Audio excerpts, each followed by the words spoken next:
Pada zaman dahulu, hiduplah seorang putri cantik di sebuah kastil besar. Suatu hari, ayahnya, sang raja, memberikan hadiah ulang tahun sebuah bola emas kepada putri. Selamat ulang tahun, putriku. Terima kasih, ayah. Putri sangat mencintai bola emas ini. Dia menghabiskan sepanjang waktunya bermain dengan bola emas itu. Suatu hari, dia membawa bolanya keluar dan mulai memainkannya dengan melemparkannya ke udara. Putri mendekati sebuah kolam kecil dan terus memainkan bola emas itu. Tepat saat itu, dia tidak dapat menangkap bola yang dia lemparkan ke atas. Dan bola itu menggelinding menjauh. Bolaku! Putri mengejar bola emasnya, tetapi bola itu bergerak semakin cepat. Akhirnya bola itu jatuh ke kolam dan tenggelam. Ah, tidak! Putri duduk di tepi kolam dan menangis karena putus asa. Bola emasku yang cantik, bagaimana aku bisa mengambilnya? Tiba-tiba, dia mendengar sebuah suara. Rabbit, putri yang cantik, kenapa kau menangis? Rabbit. Putri melihat berkeliling tetapi tidak menemukan dari mana asal suara itu. Ketika Putri melihat dari dekat, dia sadar bahwa itu adalah suara kodok yang ada di samping kolam dan kodok itu memandanginya. Kodok melompat ke arah Putri dan bertanya lagi setelah dia berhasil mendekat. Ada masalah apa, putri yang cantik? Kenapa kau menangis? Sang putri terkejut saat melihat kodok yang bisa berbicara. Kodok yang bisa berbicara? Bagaimana bisa? Ya, inilah aku, berbicara dengan putri yang cantik. Kenapa kau menangis? Setelah menenangkan diri, Putri mulai menceritakan kisahnya. Bola emas yang diberikan ayahku terjatuh ke kolam dan tenggelam. Bagaimana aku bisa mengambilnya? Kodok mendekati kaki sang putri dan mengajukan penawaran. Putri yang cantik, akan kubawakan bolamu, tetapi sebagai balasannya kau harus melakukan permintaanku. Putri jadi penasaran. Jadi apa balasannya? Jika kau mau berteman denganku, aku ingin hidup bersamamu di kastil. Putri memikirkan hal itu, lalu menerima tawaran sang kodok. Jadi kodok melompat ke dalam air dan hilang dari pandangan. Tak berapa lama, kodok muncul kembali dengan bola emas dan melemparkannya kepada Putri. Setelah menemukan bolanya, Putri sangat senang dan mulai berjalan kembali ke kastil.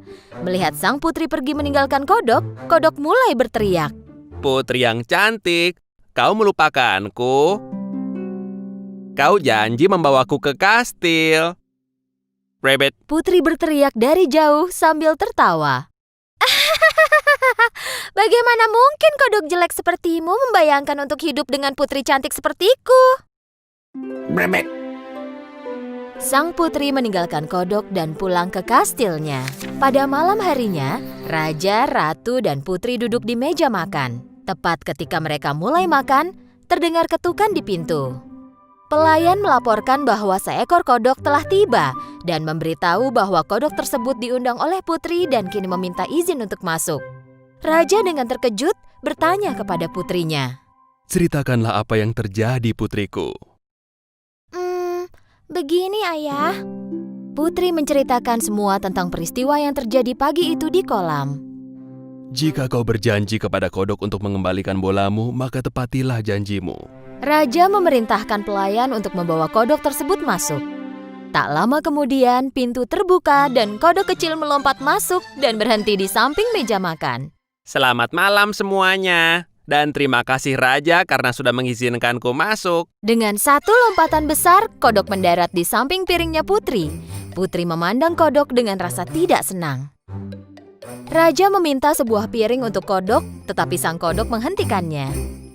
Tidak perlu menyediakan piring, aku bisa makan dari piringnya Putri. Kodok mulai makan dari piring sang putri.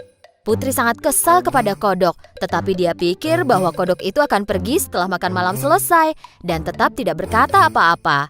Tetapi sang kodok tak punya niat untuk pergi setelah makan.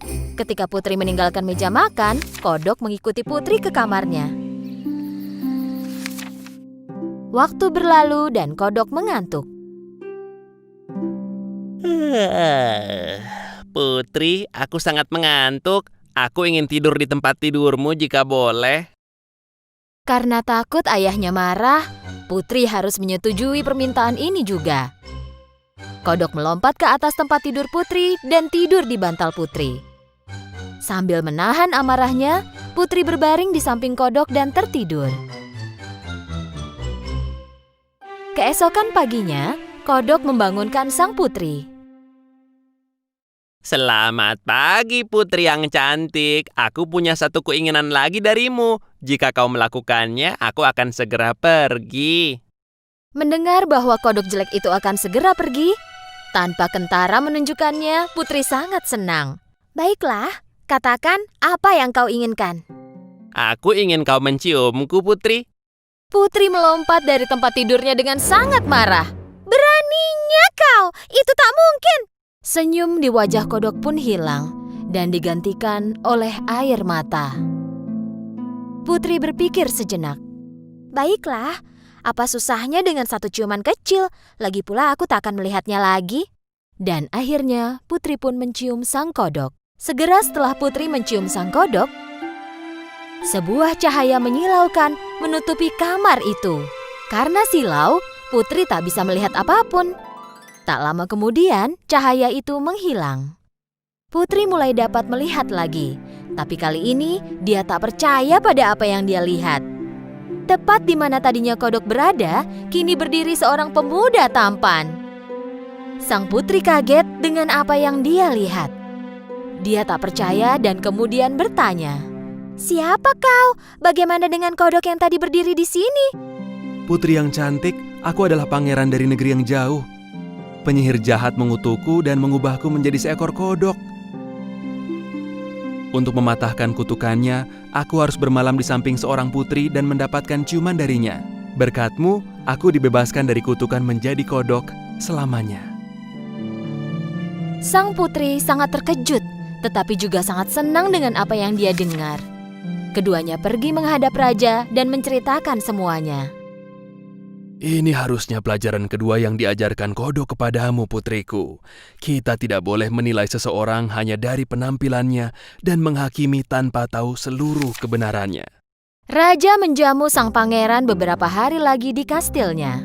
Pangeran dan putri mengunjungi kolam tempat mereka bertemu pertama kali. Putri, maukah kau menikahiku dan ikut ke kerajaanku? Sang putri tersenyum dan mengangguk menerima lamaran pangeran. Dan tepat saat itu, sebuah suara memecahkan kesunyian. Rabbit, rabbit. Mereka mencari sumber suara itu. Ada kodok di samping kolam yang memandangi mereka. Mereka menahan nafas menunggu kodok itu bicara. Tapi tak terjadi apa-apa. Keduanya mulai tertawa. Jangan khawatir, kodok kecil. Aku yakin kau pun akan menemukan putri untukmu suatu hari. Dan tertawa lagi. Tak lama kemudian, mereka menikah dan hidup bahagia selamanya.